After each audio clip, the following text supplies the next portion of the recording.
So subjective. We all remember in a visceral, emotional way. And so even if we agree on the facts, what was said, what happened, where and when, what we take away and store from a moment, what we feel about it, can vary radically.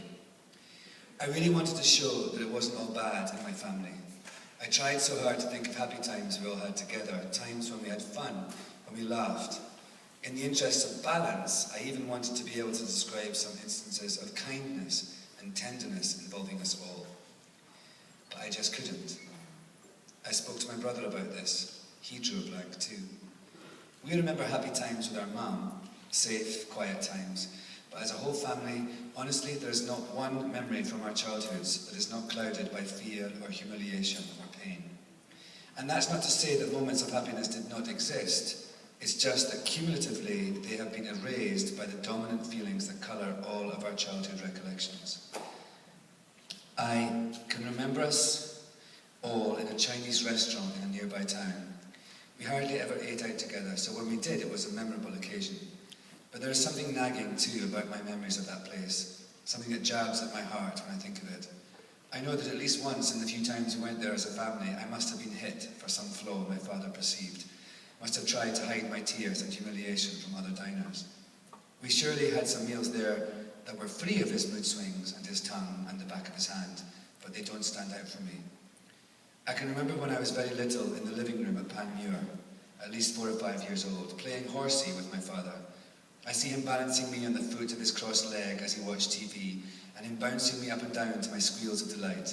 I remember being genuinely filled with joy in those moments.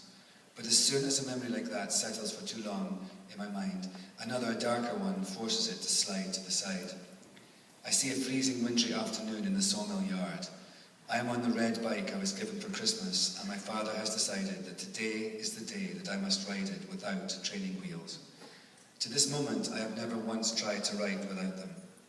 There's ice and snow on the ground, and I see my father taking the training wheels off and pushing me down the driveway too fast. Every time he does so, I panic and fall off, and soon he gets frustrated with my failure and pulls my trousers down and slaps me really hard on my bare bum. It is so cold, I have no feeling in my toes and barely in my fingers. It is sore for me to sit down on the seat. I am scared, I am crying, and yet somehow my father thinks I am going to be able to achieve what he has decided I must do. Each time I fall, despite my pleas and promises that I will practice to be able to ride without the training wheels soon, I am bent over his knee, feel the blast of freezing air around my genitals, and then severe, painful slaps to my behind.